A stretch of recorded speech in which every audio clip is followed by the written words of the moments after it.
Okay, we got some breaking news from the NFL world today. So, former Indianapolis Colts head coach, former Eagles offensive coordinator Frank Reich has now been hired by the Carolina Panthers. Somewhere along those lines. Happy I like those Halloween glasses. I like those glasses, dude. They're Tonight's nice. gonna be a thriller! Have I told you I worked at the World Series? It was my first year at the stadium. I went to Fanatics Fest, I went to Comic-Con, and I went to the World Series. It was my first year at the stadium, and the Yankees made it all the way to the World Series. Unfortunately, we lost 5 games to the Dodgers. I said the Giants will be a perfect fit for John Harbaugh because you already established the quarterback situation. You already established the running back position. You already established the right receiver position, and you have the top 5 pick in the draft.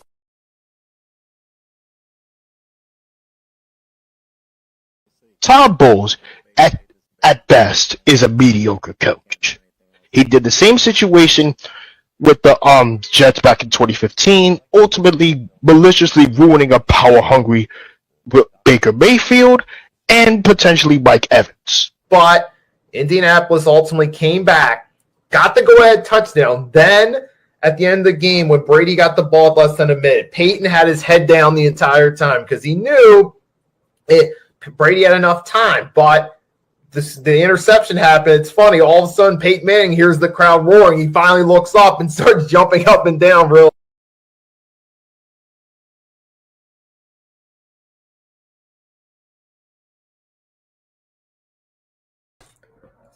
Saludos desde Nikki Steez, Agent Warrior X, Power, Everything on the Table, Episode 6. I'm joined by my co-host, Agent Warrior X, and it is St. Patrick's Day. Well, happy St. Patrick's Day to all you guys out there, and welcome to Everything on the Table, Episode 6.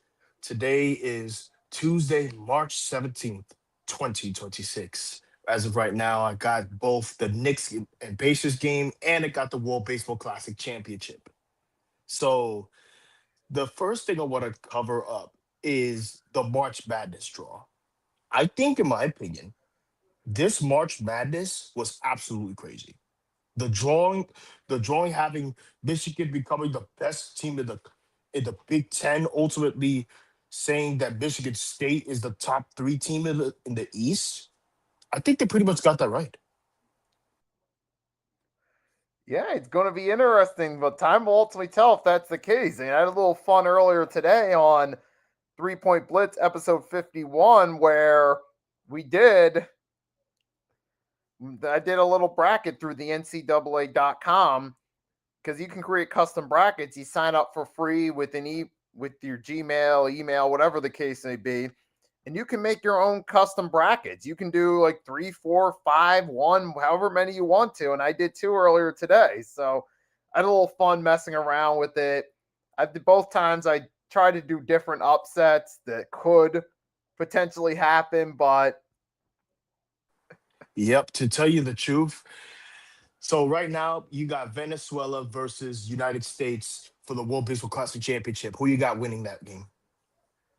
now most likely probably going to go United States, but has it officially started yet, or is it just... Yeah, it's started. They're just doing the starting lineup for Team Venezuela. Okay, so I kid you not, though. Ronald Acuna Jr. and Eugenio Suarez are the best players because I know right now another part of the network is streaming the World Baseball Classic Championship. As a matter of fact, I could switch the Knicks game into the Thanksgiving, no, not Thanksgiving, St. Patrick's Day special between the Cavaliers and the Bucks. And yeah, it was funny too. I was watching, I went out a little bit earlier to the bar, just local bar, just for one thing of wine. That's it. Because then I came home for dinner. But during that, I was seeing the ESPN on the TV. I couldn't hear, but I could see what they were doing. They were showing some of the luckiest basketball shots in history. Then there were some that I never even knew existed. Like there was one time Goran Dragic tried just throwing a alley-oop and instead accidentally made it. And he's just like, okay, I made it. or you've seen a lot of those. Ginobili had one, I think. Probably a few other players, or one time Jared Allen had that free throw for the Nets that just bounced off the rim like 6 times before it finally went in, and hit Jared Allen his head back the entire time, waiting to see what happened. Then when it finally went, he just put his head forward, nodded. Yep. Or even that lucky shot from the Raptors and Sixers game 7. You know what game I'm talking about. Yep. There's been a lot of them throughout the years, but sometimes it's better to have lucky shots than to have good ones. Or even one time, Brandon Miller did one for the Hornets. He was just trying to throw it up just to try. They were down by 2 right at the end of the game. He had more than half the court, so he's just like, all right, throw it up, at least try. And all of a sudden it went in, and the Hornets won by 1. That was more of a recent one, but sometimes those lucky shots just happen. And I wonder if tonight What there's about gonna be that one any bounce? What about that one bounce against the Knicks last year? With Tyrese Halliburton versus the Knicks. I'm trying to remember what was this, the playoffs or? It was the playoffs. Yeah, it was the playoffs. Oh yeah, so that's a major one. Anything in the playoffs, especially, because those are domino effect lucky shots sometimes. Where if you change the outcome of that, all of a sudden that changes everything. Potentially changes everything after that. Obviously, Sixers Raptors being the biggest domino effect lucky shot, because who knows what happens after that. And then Change over everything. time, the Raptors became the first time champion. Now, if you were to talk about underdog champions who hasn't won, or first time, or hasn't won in a very long time, let's say the 2019 Raptors we mentioned earlier. What about the 2023 Nuggets? They haven't won a championship in the first time in their franchise history. Or better yet, what about the Washington Nationals or the Texas Rangers? They haven't won a championship. Right. There have been a lot of great first time moments throughout sports. And sometimes it may not always be for team, but it could be for a player or coach, like Super Bowl 54 when Kansas City was their second Super Bowl win, but Andy Reid's first after all those years of being a coach, or Super Bowl 41. The Colts first in Indianapolis, second in franchise history, but finally Peyton Manning and Tony Dungy got a ring after waiting all those years.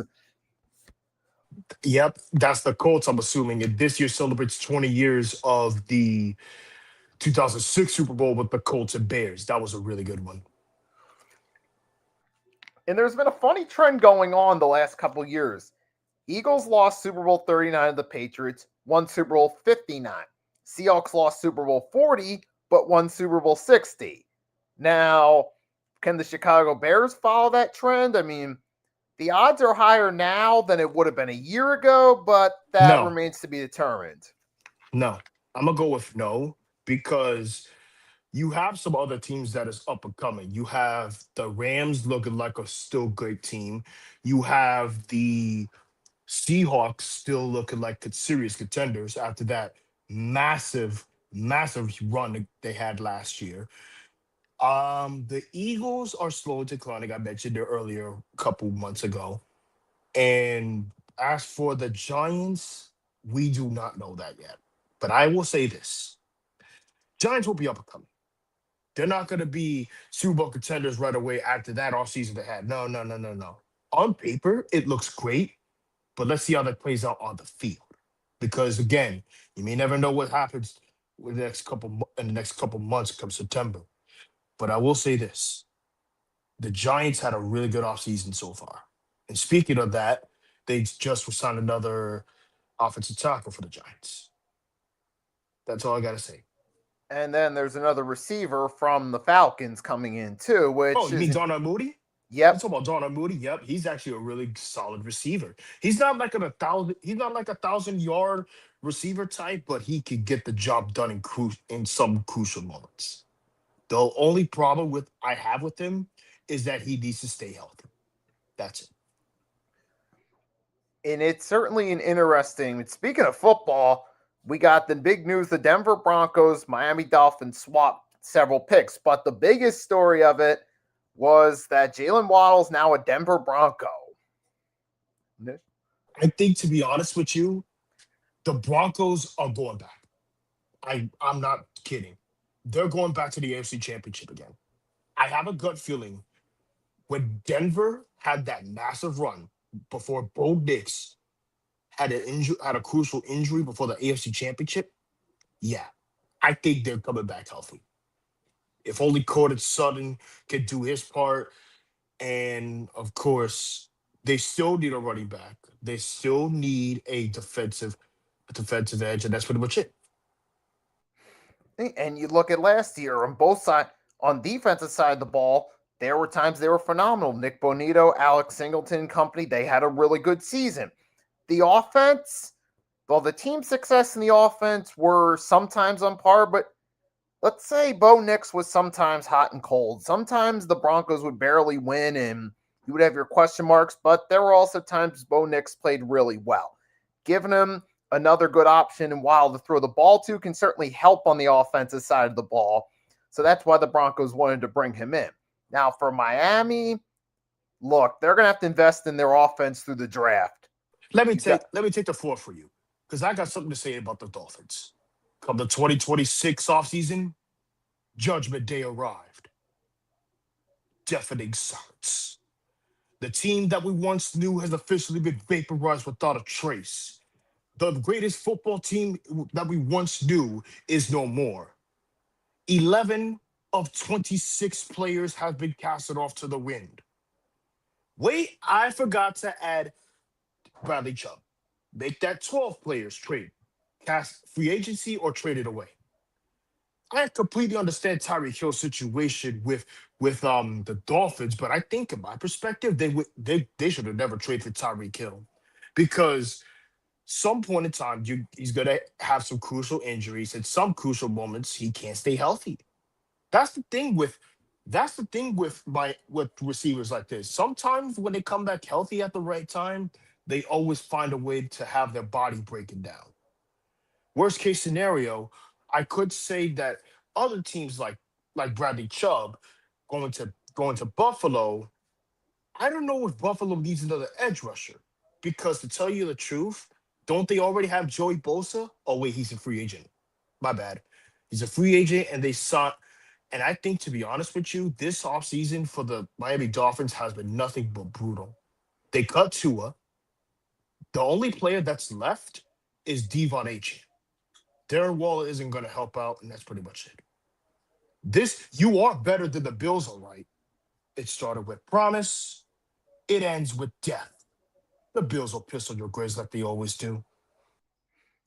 Oh, yeah. And as far as that claim they were better than the Bills, that theory only held up one time early in the 2022 season. But since then, it's been exposed as a fraudulent theory.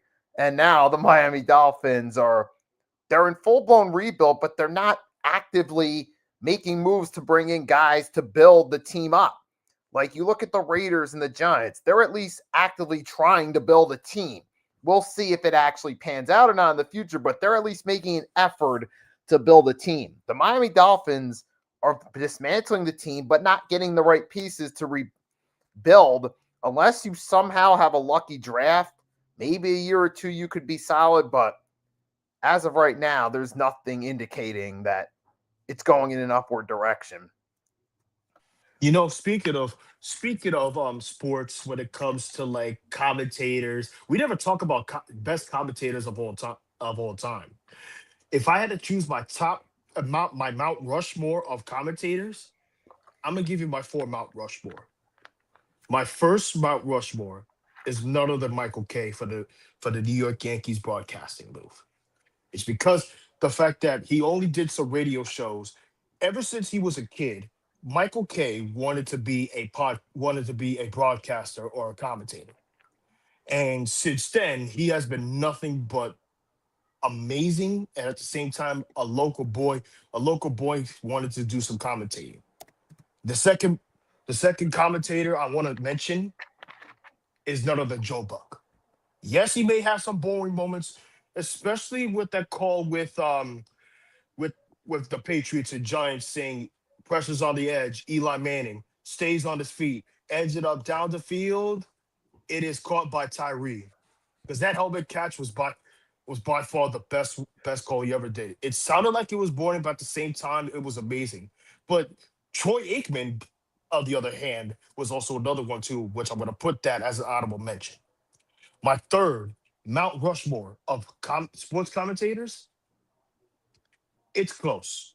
It's down between Al Michaels and, of course, Joe Davis. Joe Davis has been doing phenomenal in terms of ever since taking over Fox Sports with besides the Dodgers commentating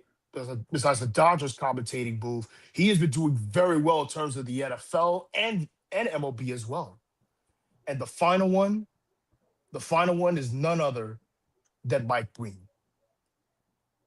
One way to describe it is that his commentary, especially some moments, but as an honorable mention, I could put Kevin Harlan. I'm sorry. Kevin Harlan's too good, though.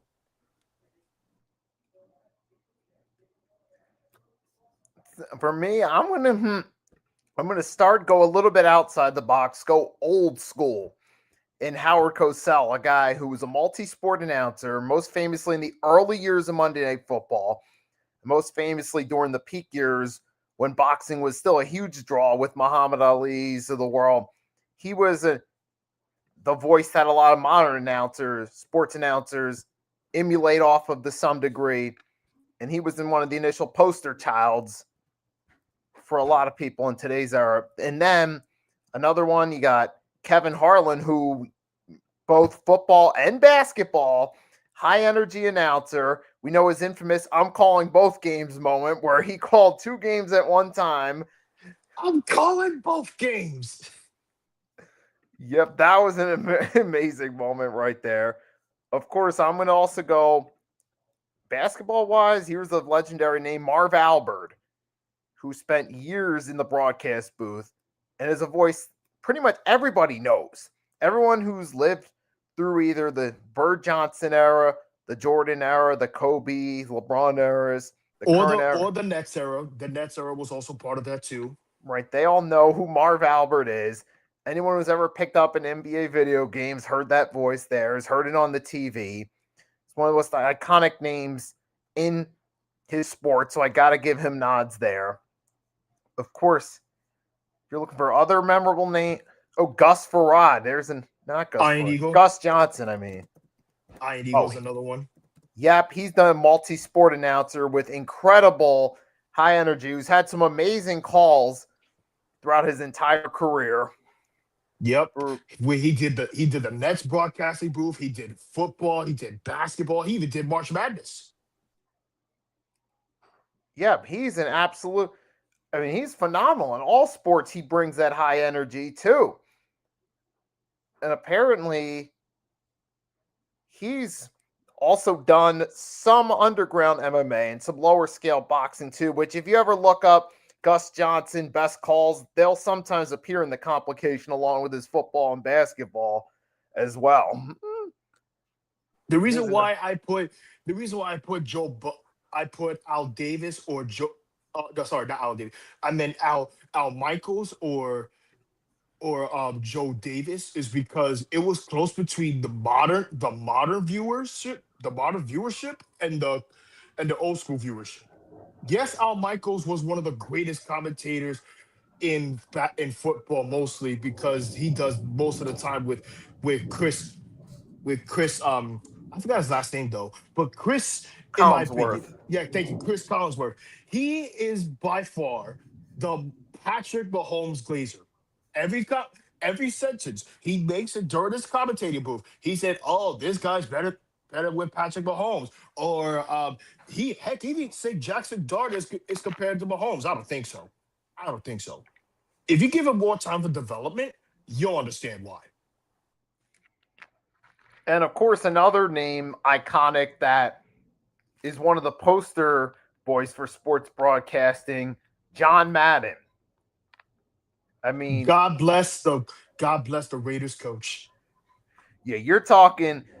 He had two play-by-play partners that make up two of the greatest NFL commentary teams of all time. First with Pat Summerall, and then with Al Michaels. Matter of fact, the earlier Madden years, original commentary team, Summerall, Madden. Then when Summerall stepped down, Madden moved to Monday Night Football on ABC at the time. It was Al Michaels and John Madden for a while. And I think Al Michaels and John Madden were by far the best ones in the 2000s. Yes, what's his last name again? But before he stepped down. Pat Summerall. Yeah, Pat Summerall. Pat Summerall was another good commentator for the NFL days. And of course, matter of fact, even Joe Buck tried to emulate him early in his career. He even said in an interview that was his early plan. But as time went along, I think Buck realized that he was better off having his own style instead of trying to emulate Summerall. So there's that Summerall influence in one example. If I had to choose another line for Joe Buck, oh geez, if I had to choose another line for Joe Buck, it would have to be baseball related, and the famous one since his father. We will see you tomorrow night, like his father did with the Braves and Twins back in 1991, and his son did the exact same thing as the St. Louis Cardinals and the Texas Rangers in Game 6 of the 2011 World Series. David Freese has played a huge role in that game. Yeah, and there's a lot of different announcers you could go with too. It depends on your sport and depends on how you look at it from. But there's also two best analysts too, not necessarily play-by-play or color commentators, but best analysts or on-air personalities too. Someone said some people don't like Joe Buck. People have their own opinions. I don't disagree or agree with you, but people have their own opinions. I think as the years have gone along, though, I think the hate for Joe Buck has clampered down a little bit now. I think once he found more of a upbeat personality, it started to, I guess to some degree, soften the blow, and it made him more likable in their eyes. So as the years have gone along, though, you see his commentary game has evolved from Mitchell over the years since. To tell you the truth, I think those commentary moments some has glazing moments. Chris Collinsworth is a definition of a Patrick Mahomes glazer. He's a definition of a Patrick Mahomes glazer. Now, if you want to talk about Mike Tirico is another great commentary for the current NBA NBC, and of course NFL on NBC. And I could say he's actually got some really good energy too. He's Detroit native too.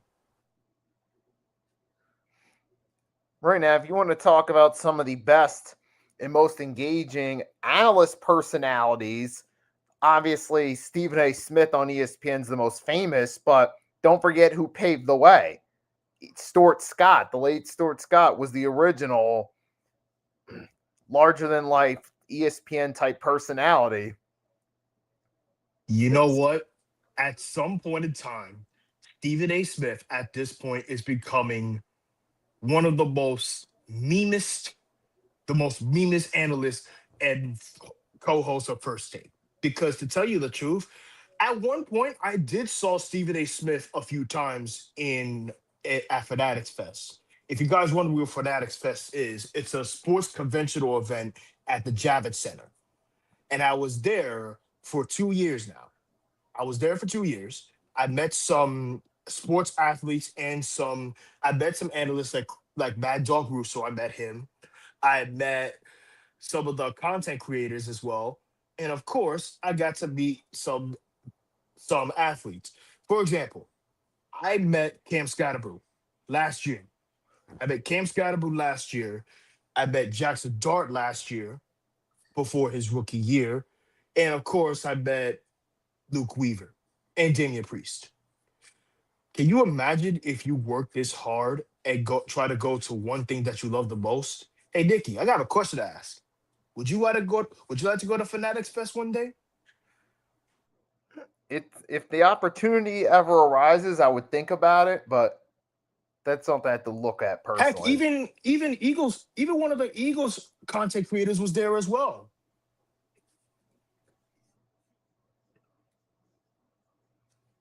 Yeah, that's something to think about. But like I said, like Stephen A. Smith is the modern day large in life personality that everyone recognizes. And here's credit, he's found a way to be versatile too with his work. He's found ways to click with different people throughout the years. And another one who, over the past decade or so, ever since 2016, when Skip Bayless left ESPN and went to FS1, he pretty much paved the way for none other than Shannon Sharpe to become one of the biggest personalities. He got to extend his personality that made him a likable, that made him a draw in the NFL. Now he got to take it to a larger stage, and he became more than just a football guy. Early on, people saw Shannon Sharpe as a football guy. He was on CBS, then eventually first throughout Undisputed with Skip. He became more. He started talking about basketball. He started talking about athletes related to life issues, about making smart decisions, and about making, he talked about that particularly with certain players. Like I remember with Jerry Richardson when he had to step down due to some of the allegations he faced. He talked about how the importance of making smarter decisions in the workplace, period, whether it's a sports setting or any other setting. And he's now he's doing his own show, the Club Shay Shay. He has guests from all different walks, from sports, from entertainment, music, all different Athletes, walks. right, Yeah. etc. To tell you the truth, Shannon Sharpe is by far the best analyst. Yes, his attitude. Yes, his attitude during his Broncos days, his Broncos and Ravens days was the best. But ultimately, his analytics is off over the top hilarious. Because if I had to choose the best one, it has to be the one segment with the Dallas Cowboys back in 2020. You remember that season with the Cowboys had the best offensive seasons in the NFL, ultimately gone to waste. They should have never burned their last time out, to tell you the truth. Oh my goodness. I still trying to figure out what they were thinking when they did that.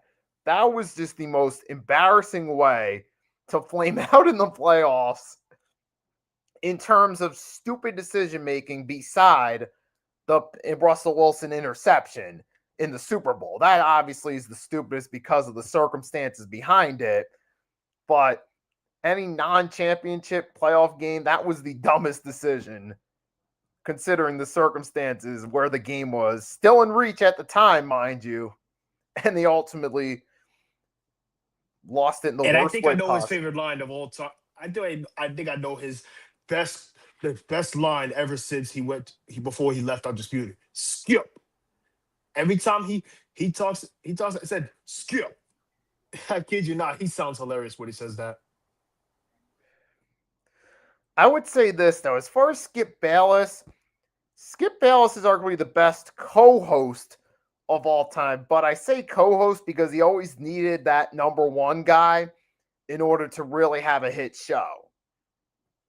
Well, over time, it's gone downhill because of that. And I think Skip Bayless, in my opinion, is the most biased Cowboys fan I've ever seen. Yes, I know for a fact that he made some questionable takes, but at the same time, none of them has played out really well. And speaking of what happened with the Cowboys after that controversial, after that dumb play they had last year, they did the same thing again the very next year. Remember that final play of the game? The When they had Zeke. 49ers again, but Yep. this time When in they had Santa Zeke, Clara. when they had Zeke at center, why would you put your running back at center? If you're gonna have a running back at center, at least it has to be strong. Like, for example, if I want to put somebody there, give me somebody like Mike Allstott or Patrick Ricard or Cam Scottaboo. Or better yet, Jerome Bettis. You could put anybody who has a strong physicality and they can still get the job done. But overall, that was by far the most dumbest play I've ever seen. And then sometimes there's also different type of analysts that are polarizing. You either love them or hate them. They have those both sides in relation to them. You have the one side that supports them, the other side that's not a fan of them, but they end up becoming stars because of it. That to me is Colin Cowherd. He became a star as kind of that polarizing figure that either people support or people don't like. But that's actually worked in his favor in the long haul. It helped him at ESPN and it helped him at FS1 too. Now let's talk about the tier rankings, because I know you said earlier you had some tiers to work about in terms of the teams that are best in March Madness. Please present the tier rankings for each college to see who's going to come to the top Final Four or a championship candidate. It wasn't, well, me for tier rankings, I was more so talking about, the tier ranker website. Yep. What about it? I was saying that you could pretty much use that for different categories. Now, as far as March Madness goes, what we could do, because I've did a couple brackets. I could share the screen with you and share, because I did several run-throughs of this. So go right ahead. So we'll start with the first round, which we know for sure will happen. Duke playing Siena. This is all starting in the East. Ohio State, TCU, St. John's, Northern Iowa, Kansas, Cal Baptist. You got Louisville, South Florida, Michigan State, Notre Dame, North Dakota State, UCLA, UCF, and then you got UConn, Furman. You go down to the South bracket. You got Florida, Lehigh. Yep. Now, if you want to talk about the East, the Eastern region is a gauntlet. I kid you not. The Eastern division, the Eastern region is a gauntlet. Despite you have Duke, when they stay healthy, they're a juggernaut. When they're healthy, Duke is a juggernaut. Now, if you want to talk about other teams like Kansas, Michigan State, Michigan, etc., I think, to be honest with you, when it comes to teams like these, the top 4 teams I had for the Final Four is Duke, Florida, Arizona, and Tennessee. Those are my Final Four teams. Yes, I'm a Spartans fan, but I'm going to say that our exit at this point has to, at the best, it has to be the Elite 8. Because if we face Duke in the Elite 8, we're not going to beat Duke. I'll tell you that right now. Spartans can't beat Duke because of Cam Boozer and Isaiah Evans. So no way we're not beating Duke with that squad. So this is just one of my brackets right here. What I could do is just add. I could do is you make the picks, but fill it in myself, because obviously you don't have the screen and you would have to create an account to do it. But if you want, I could just name off the games, let you make the picks, and fill it in myself. Yep. All right. So which game we got? We're going to start with the first round and just go straight forward. Start Duke, so we got Siena. Duke. All right. Let's start with Duke and Siena. There's no big surprise. Duke is one of the most elite colleges in basketball besides football, because they're underrated. Cameron Boozer is their top player. Isaiah Evans is their second best player. Give me Duke over Siena. And then we got Ohio State, TCU. All right. So the second one, I'm going to make this quick, because apparently Ohio State is one of the best colleges. Well, technically one of the most elite juggernaut colleges in both basketball and football, most specifically football. But I got them beating TCU. Give me Ohio State over TCU. You got St. John's, Northern Iowa. All right, St. John's. Well, do you remember that segment that you did a while back to say that the top colleges never makes it to the Final Four because they got upset a couple times? Yeah, the casual fan bracket. And on this show, I said that's literally the mistake they did with St. John's. Was one of the top 3 colleges in the East. So I'm not gonna make the same mistake again, but give me St. John's. Hopefully they can get it done this time. And you got Kansas and Cal Baptist. Nobody should be shocked about this whatsoever. Derek Peterson is the best player. That's pretty much it. Kansas over. Kansas over. Damn it. All right, next one. Louisville versus South Florida. Mikael Brown Jr. has been playing a lot better, but in terms of draft stock, I could see him as a top 10 pick. Give me Louisville. You got Michigan State and North Dakota. Well, you know what they say. Michigan State every year is a March Madness contender. So, on top of all that, Michigan State would win this one. I'm going to keep it short and sweet. You got UCLA, UCF. UCLA versus UCF. I think UCLA is one of the most dominant colleges in terms of basketball and baseball. Most specifically basketball, baseball. But considering that, give me UCLA. And then UConn Foreman. Give me UConn. And then we go to the South. We got Florida Lehigh. Give me the defending champs. And you got Clemson, Iowa. Clemson is a really solid squad, but give me Clemson too. You got Vanderbilt, McNeese. Give me Vanderbilt. Then we go Nebraska, Troy. Give me Nebraska. Then you got North Carolina, VCU. You know, if only Caleb Wilson would have played a little bit longer, his draft stock would have increased a lot more. Give me North Carolina. And you got Illinois and Penn. Give me Illinois. I saw that upset that happened in the Ivy Championship. You got St. Mary's, Texas A&M. Give me Texas A&M.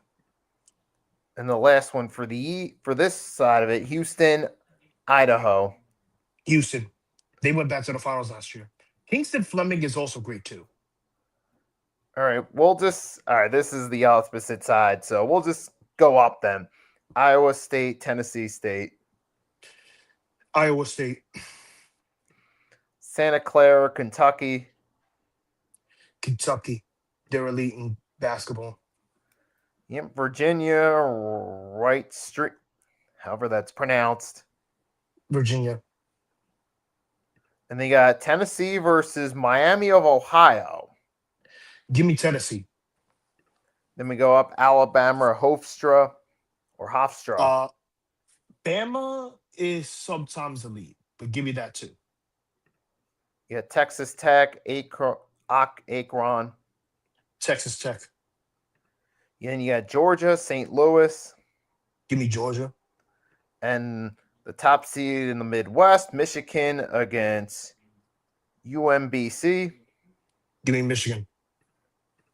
And then, all right, so you got last part of the opening round. You got Purdue at Queens and Purdue.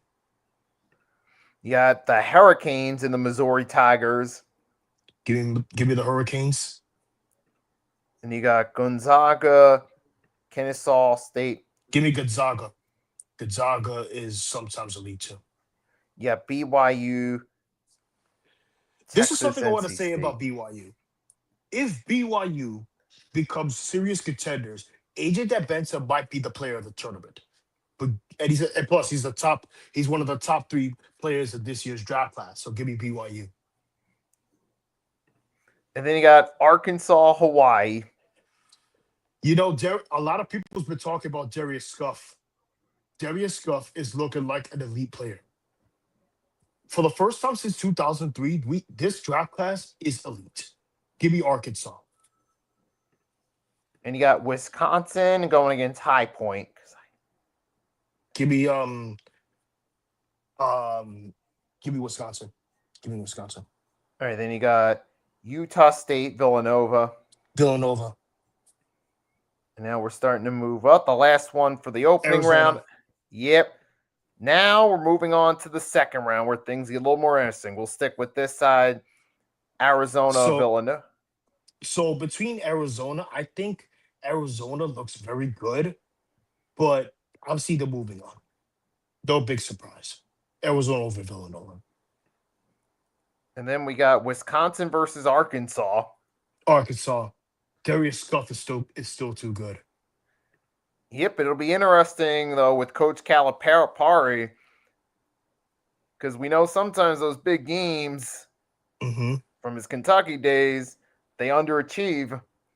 Yeah, that's what everybody's been talking about. All right, second one, BYU.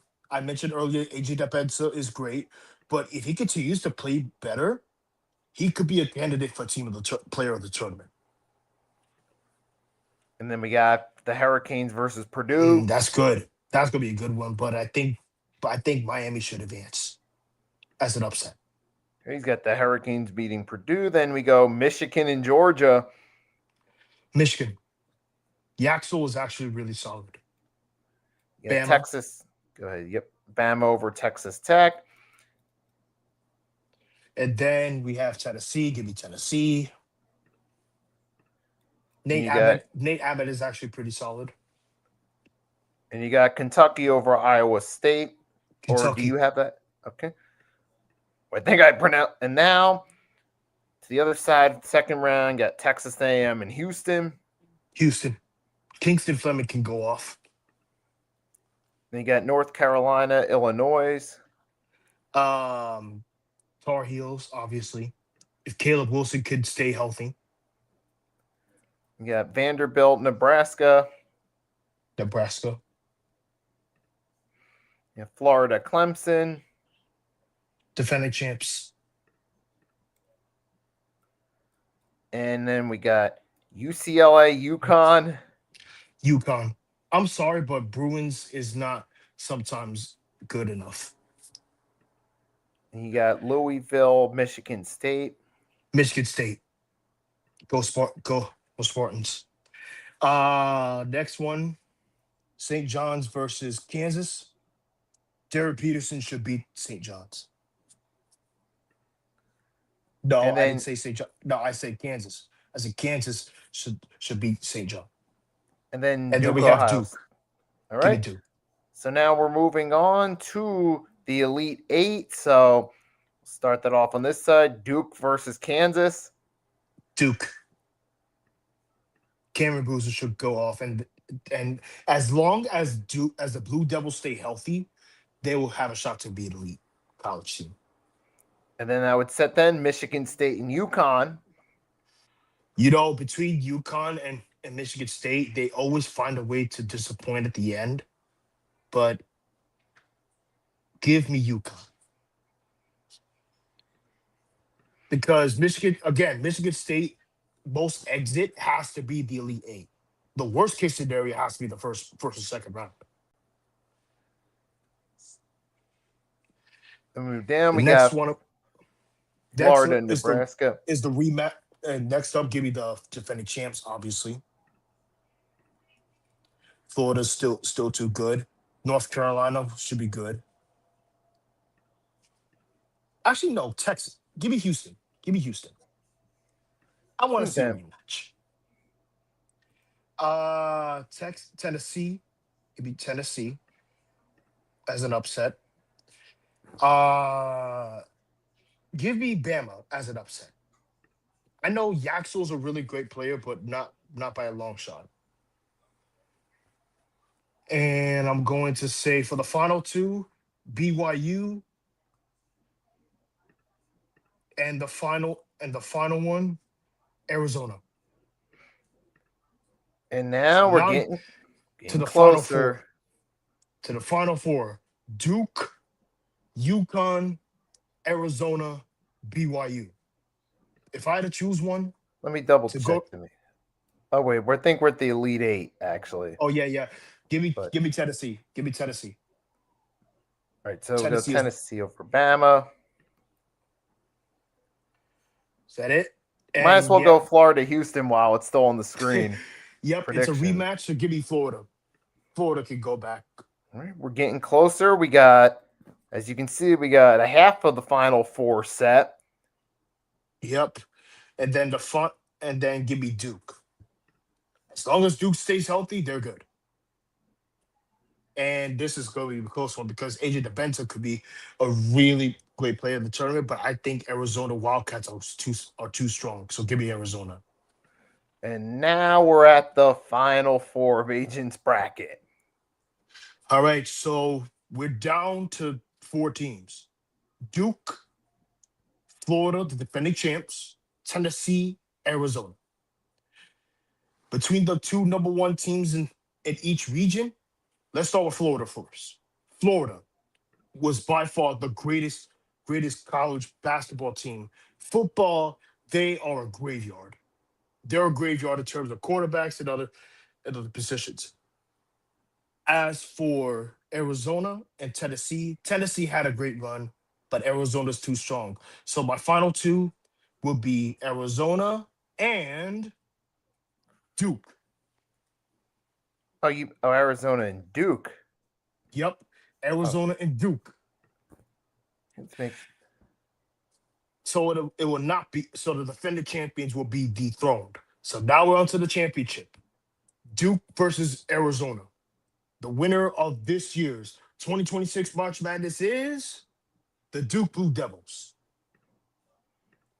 And the tiebreaker is 3.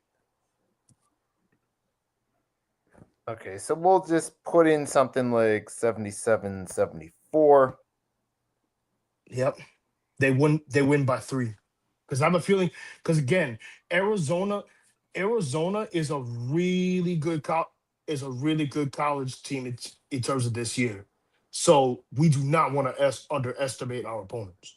Like what the Eagles did on the first meeting in of last year.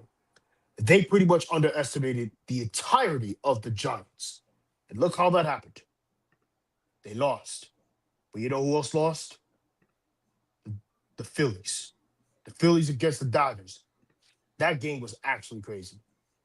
So the next thing I want to talk about is basketball, is the March Madness video games. I remember EA Sports used to make March Madness video games. If I had to choose the best March Madness game, it would have to be March Madness 2004 with Melo. Because despite the fact that Melo was one of the best players to come out of Syracuse, but I think if only Syracuse made it to the national championship, Melo would have won. Well, hey, I mean, as far as some of the best games go, you got March Madness. Was it 09, the year Derrick Rose was on the cover? That was a really good game. Blake Griffin, that was like 2000. That was like 2011 or 2012, I think. Right. And you even had 2K used to do hoop games too for March Madness. College hoops, yep. Yep, College Hoops 2K5 was a good one. Heck, even 989 Sports did some college basketball games too. I mean, 989 was kind of iffy, or as a whole, I'm saying. Like, you have some solid games that, like MLB, NFL Game Day, of course, NBA Shootout, and of course, the final one I'm gonna say is that NHL Shootout too. It's interesting as far as like hockey games go. I remember one day I was over at a friend's house. I never really played hockey, but he managed to talk me into playing NHL 2K5, and it was a really fun game. Matter of fact, I even ended up getting it myself, and I remember having a lot of fun with it. And the cool part about it, you get all these different modes, skill challenges, pond hockey, these 1v1 or 2v2. What was your favorite team that you used back then? You know, that game, just being a Philly guy, I like to use the Flyers, but sometimes I would even use teams like the San Jose Sharks and Anaheim Mighty Ducks because before they changed it to Anaheim Ducks. Because it was easy to just play with them with teams with cool names. That to tell you the Sharks truth, were really good on that team, on that game. The San Jose Sharks was by far the most solid team. Before that 2010s blown 3-1 lead, before all that, San Jose was by far solid. Now for the Flyers, that was my first team. The Philadelphia Flyers, what I used to play NHL 2002. Yes, Mario Lemieux was their cover star, but the Flyers was actually really good. Yes, the Devils, yes, the Jersey Devils were great. The Rangers were trash, and of course, the Hurricanes were also solid too.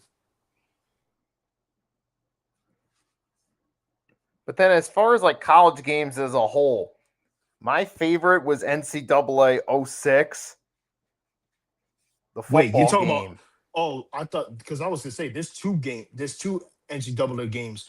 MVP baseball dub 2006. That was the NCAA college baseball, and then you have March Madness, and you have NCAA NCAA football and NCAA March Madness. Yeah, the football one, that was a lot of fun, especially the pregame with Lee Corso doing his picks, the being able to relive classic moments with classic teams, kind of like its own situation mode. That was fun. Or even being able to play, what was it again? You build your own player and eventually import him into Madden '06, which was the first ever superstar mode for Madden. That was fun too. Wait, you talking about NFL Street 2 import to You could Madden do 06? you could do both NFL Street and NCAA. NCAA football. Yep.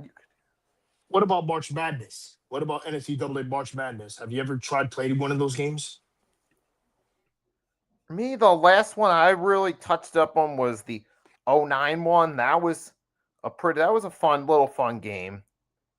I played it a couple games on it.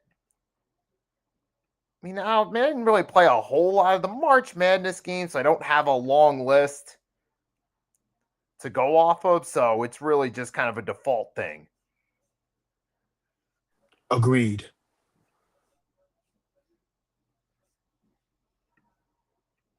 To tell you the truth, we're 1-0 down against Venezuela. We're 1-0 down against Venezuela. So yeah, is it what inning is it? Is it still the first or second? I think it's the third. I think we're at the third inning. Okay. We're at the third inning. Top of the third. Oh, and speaking of sports, there's one subject from last week that happened almost as it started as we were on episode 5 and finished shortly afterward during the Mhm. Miami Heat's game against the Washington Wizards. History was made. Oh yeah, that Bam Adebayo 83 points. I was literally after the Nets game, right? I was like, Bam Adebayo dropped 83 points. I mean, Yeah, this was crazy. Him surpassing Kobe Bryant is crazy. God bless. God bless for both Wilt Chamberlain and Kobe Bryant. but hey, it was one of those situations too where it's just unfortunately the Heat were down Norman Powell, Tyler Hero, so Bam just went out there in a game against the Hornets team that's just looking, or not the Hornets, I'm sorry, that's who they're playing currently against the Wizards, and they had nothing going. So Bam decided to go have fun, create his own historic moment, and congratulations to the young man. He also was named, obviously, Eastern Conference Player of the Week. But out west, Luka Doncic's been balling, averaging close to 40. Lakers are now the 3 seed as a result. I kid you not. Ever since LeBron was actually playing a lot better, but it was slowly declining. But Luka Doncic, the Mavericks should have never traded for him. Oh my gosh, literally the worst trade ever. Worse than the Sonics being baited by the Bulls into trading Scottie Pippen right after they drafted him, because to be fair, you didn't know what Scottie was going to become at the time. It's bad in hindsight, but I could give the Sonics some benefit of the doubt. The Grizzlies trade with Pau Gasol, I can give them some benefit of the doubt because they got future picks. One of those ended up being Marc Gasol, and the Grizzlies were a respectable team in the early 2010s. But this one right here, unless you're going to get a haul of picks in return, you don't trade your superstar player, period, unless there's something in it long term. Exactly. Which is why they got the #1 pick last year, which, by the way, either Brooklyn or Philly should have got that pick. So heck, even the Red Sox and Yankees, where they traded Babe Ruth, they traded Babe Ruth to the Yankees, and in long term, Yankees won multiple championships. I mean, geez, some trades, there's a clear cut winner, clear cut loser. And in this case, the Lakers are the definite short term and possible long term winner because let's say LeBron James actually does call it quits this season. They got their guy for the future. They have someone long term that'll keep them relevant, keep them in the mix. Now, I do think long term, if LeBron does retire this offseason, the one good thing about it, though, is potentially it helps them immediately focus toward, okay, it's officially Luka's team. Let's build around him.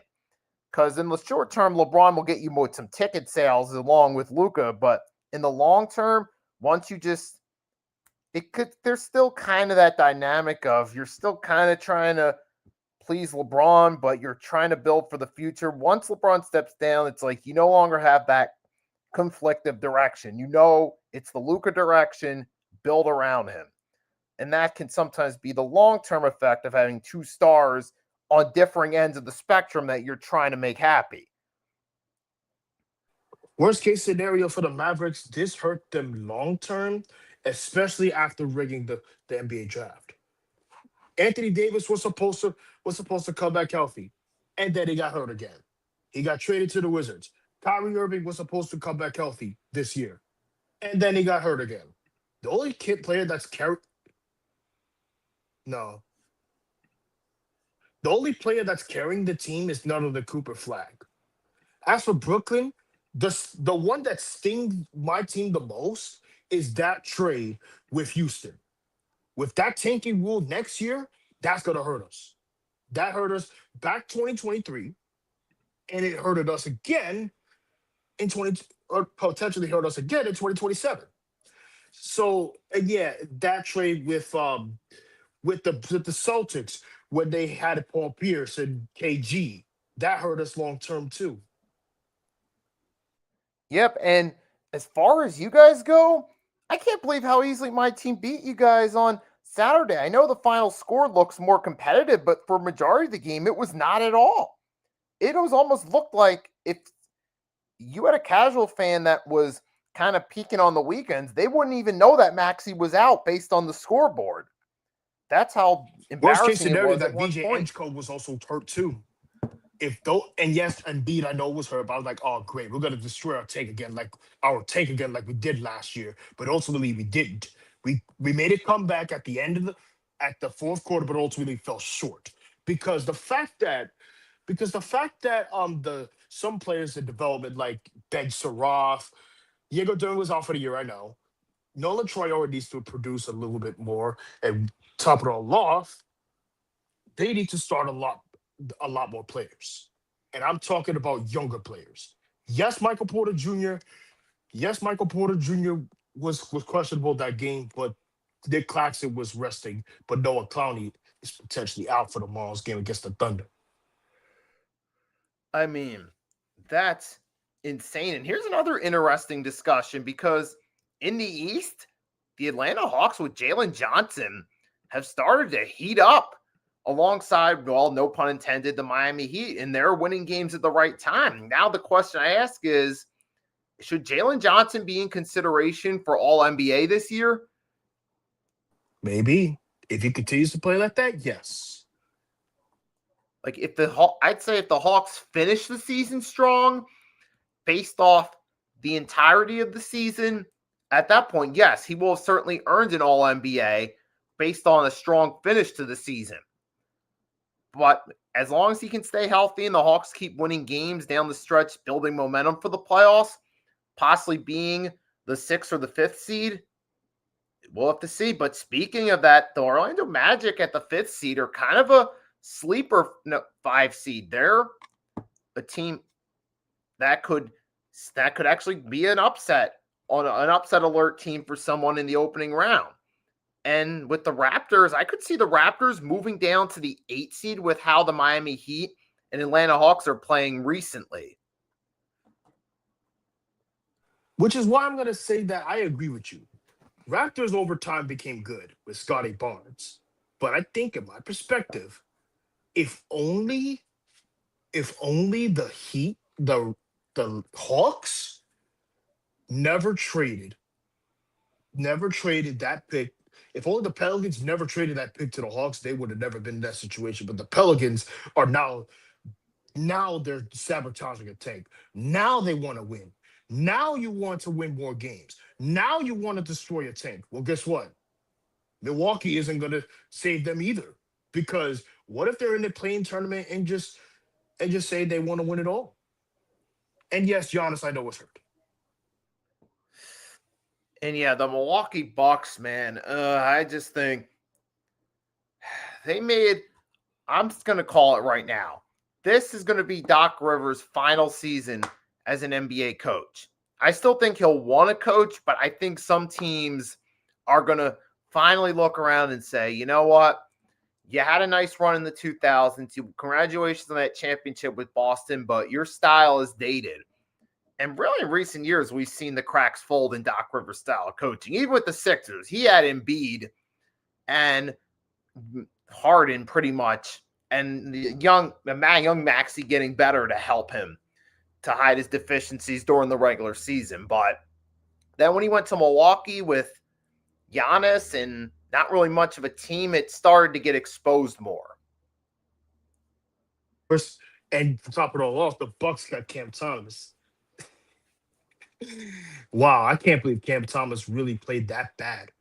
And I'm surprised he even declined the contract for the Nets as well. This is what he gets for not trying to want more money. But then again, we're in the cap space. Right, and as of right now, just some live updates. Pistons are up 183 on the Wizards, working out their frustrations over some of their recent tough losses, which I'll say about that. Pistons may be the number one seed, but losing to teams like the Raptors, the Knicks, and Spurs makes me question how far they'll really go come playoff time. Based on recent weeks, I could see second round as their ceiling.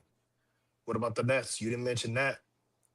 Right, but that's the point is, though, they're winning games against – oh, wait, because they split a couple games with the Nets in recent weeks. To tell you the truth, we should have never won that game. We should have never won that game. If those two wins and then losing out for the rest of the season could potentially sabotage our tank again. Dude, I mean, right, but that's also saying more about, not to take anything away from your point, but saying more about the Pistons. And speaking of teams, you got the Hornets are up over the Heat, 96-88 at the start of the fourth quarter, so there's still time.